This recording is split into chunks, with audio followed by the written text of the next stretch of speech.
نہ عیسائیوں کے پاس، نہ یہودیوں کے پاس، اور نہ مشرکین مکہ کے پاس کوئی دلیل تھی کہ اللہ نے کوئی اپنا بیٹا بنایا ہو.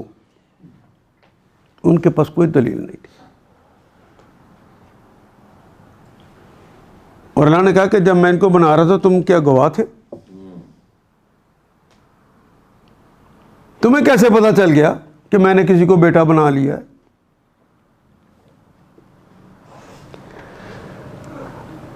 لگتا یہ ہے کہ خود بخود یہ انسانی جس دل کے اندر ایک کسی کے متعلق محبت آ جائے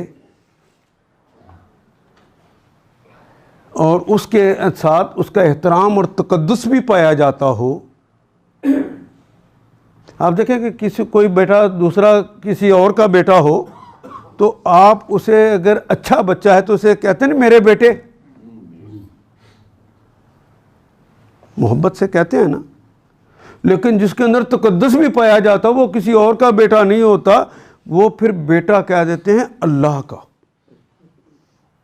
اپنے دماغوں کی اختراع ہے ان کی. اسی طرح فادر جب کہا جاتا ہے، باپ کہا جاتا ہے تو احتراماً کہا جاتا تھا. بعد کے آنے والے لوگوں نے باقاعدہ اللہ کو باپ بنا لیا. جہاں نص موجود ہو وہاں پہ تمہارے اجتہاد کی ضرورت نہیں ہوتی. اپنے جذبات کے ساتھ کچھ گڑبڑ مت کیا کرو.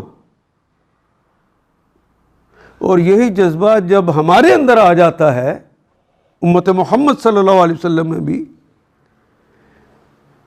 پیروں کو نبیوں سے بڑھا دیتے ہیں اور نبیوں کو اللہ سے بھی بڑھا دیتے ہیں. محبت میں غلو کرنا. کیا یہ غلو کرنے کے لیے کہیں سے کسی کے پاس بھی کوئی اجازت نامہ ہے؟ یہی حال ان کا تھا.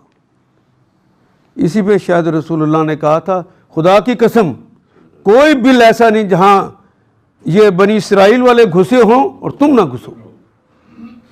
جو یہود و نصارہ کرتے تھے وہی تم بھی کرنے لگ گئے.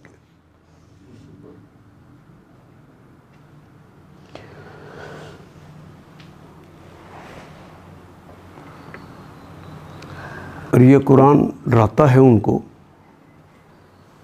جو کہتے ہیں کہ اللہ نے اپنا بیٹا بنا لیا ہے. اس کے اندر دونوں معنی، ایک وہ بیٹا جو صلب سے ہوتا ہے، ایک وہ جو بیٹا لے پالک ہوتا ہے. جس معنوں میں بھی لو، اتخذا کے اندر جو دونوں معنی پائے جاتے. اللہ کا کوئی بیٹا نہیں. یہ توحید نہیں بلکہ توہین ہے اللہ کی.